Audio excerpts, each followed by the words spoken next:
கிறிஸ்துவுக்குள் பிரியமானவர்களே, இந்த நாளுக்கான மாலை நேர மன்னா அப்போஸ்தலனாகிய பவுல் ரோமருக்கு எழுதின நிருபம் 16வது அதிகாரம் 21வது வசனம். ரோமர் 16:21. ரோமன் 16:21. என் உடன் வேலையாளாகிய தீமோத்தேயும் என் இனத்தாராகிய லூகியும் யாசோனும் சொசிபத்தரும் உங்களை வாழ்த்துகிறார்கள். ரொம்ப அழகா நேர்த்தியா ஒரு காரியம் இதுல பார்க்க முடியுது. அதாவது நான் இது வசனத்தை என்னன்னு சொல்றதுக்கு முன்னாடி மேலோட்டமா முதல்ல சொல்றேன். அதாவது சுவிசேஷ ஊழியம் என்பது ஒரு தனிப்பட்ட அழைப்பு இல்லை. இது ஒரு டீம் எஃபர்ட், ஒரு ஒரு ஒரு குழுவாக செய்யக்கூடியதை ஒழிய இது இந்த குழு எப்படி இருக்கணும்னா கர்த்தருக்கென்று ஒரு லாயல், கர்த்தருக்கென்று ஒப்பு கொடுக்கப்பட்டதா, கர்த்தருக்கென்று நம்ம எல்லாரும் பாடநோவிக்கு ஆயத்தம். அது மாத்திரமல்ல, நம்ம எல்லாம் ஆவிக்குரிய முறையில சகோதரர்கள் என்று சொல்லக்கூடிய ஒரு இது இருந்தாதான் ஒரு ஊழியம் சரியான முறையில இருக்க முடியும். இப்போ தீமோத்தியை குறித்து சொல்லும் போது, தீமோத்தி யாரு? ஆவிக்குரிய மகன். ஆனா என்ன சொல்றாரு? என் உடன் வேலையாகிய தீமோத்தேயு. என்ன ஒரு காரியம் பாருங்க. அவர் என்ன சொல்ல? அவர் இவன் என் பிள்ளை இல்ல அப்படியெல்லாம் இல்ல. ஏன்னா தீமோத்தேயு அவர் கூட இருக்கும்போது எவ்வளவு அழகாய் பிரித்தெடுத்து வைக்கப்பட்டவரா, அவருடைய பாடங்களை ஏற்றுக்கொண்டு தைரியமாக அவர் கர்த்தருக்கென்று வாழக்கூடிய மகனா இருந்தாரு. அவன் பிள்ளையா இருந்து அவருக்கு உதவி செய்யக்கூடியவனா இருந்தா கூட அவர் என்ன பண்றாரு? அவன் என்னுடைய உடன் வேலையாட்கள்.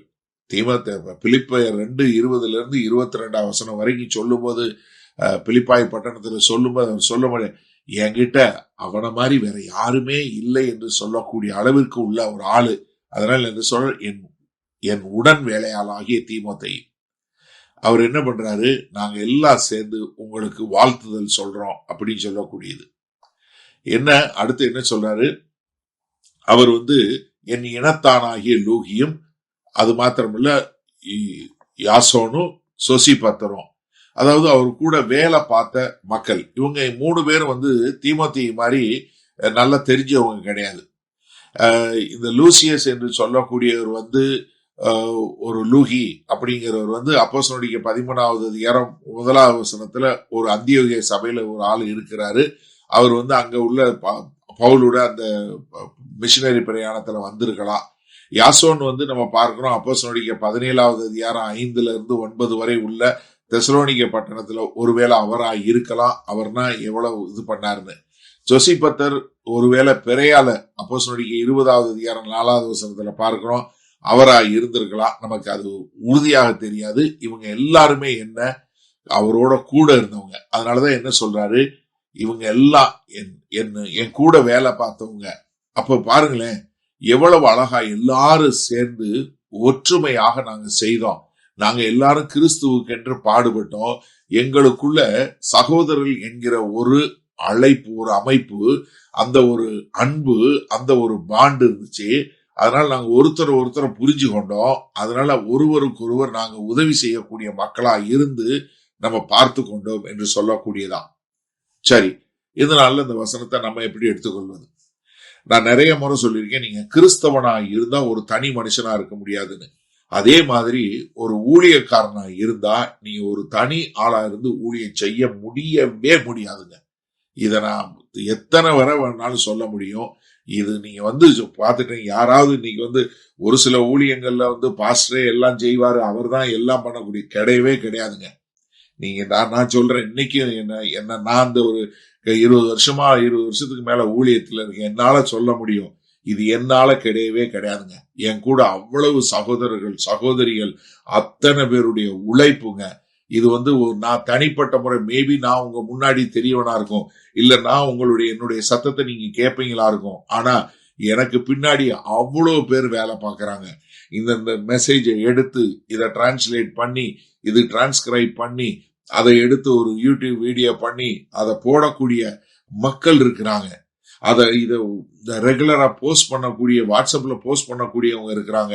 எங்க சபையில அவ்வளவு பேர் வேலை செய்யக்கூடியவங்க இருக்கிறாங்க. அது மாத்திரமல்ல, உலகம் முழுவதும் இருந்து இந்த ஊழியத்தை செய்யக்கூடிய அநேக அன்பான சகோதர சகோதரிகள் அவ்வளவு பேர் இருக்கிறாங்க. இவங்க எல்லாம் சேர்ந்து செய்யும் போதுதான் இது ஒரு டீம் எஃபர்ட்ங்கிறத என்னால முழுக்க சொல்ல முடியும். அது மாத்திரமல்ல, எங்களுடைய ஊழியத்துல இருக்கு இந்த டீமை எப்படி தெரியுமா? இது ஒருத்தரை கனப்படுத்துவதில் கட்டப்பட்ட ஒரு அமைப்பு. அது மாத்திரமல்ல, சகோதர சகோதரிகள் என்று சொல்லக்கூடியதா. எப்படி எந்த ஒரு ஸ்போர்ட்ஸ் எடுத்துக்கிட்டீங்கனாலும் சரி, நீங்க கிரிக்கெட் எடுத்துக்கிட்டாலும் சரி, இல்ல ஃபுட்பால் இப்ப ஃபீபா வேர்ல்டு கப் போயிட்டு இருக்கு, எதை எடுத்துக்கிட்டீங்கனாலும் சரி, இது முழுக்க முழுக்க ஒரு ஒரு டீமா, ஒரு ஒரு ஒரு கூட்டமாக சேர்ந்து செய்யக்கூடியதை விட ஒரு தனி மனிதனாக கிடையவே கிடையாது. அப்ப அதை புரிந்து கொண்டு நம்ம அவங்களுக்கு உரிய கனத்தையும் மரியாதையும் செலுத்தக்கூடிய மக்களா இருப்போமா? வல்லபிதாவே, இதோ ஊழியம் என்பது ஒரு டீம் எஃபர்ட் என்பதை புரிந்து கொண்டோம்.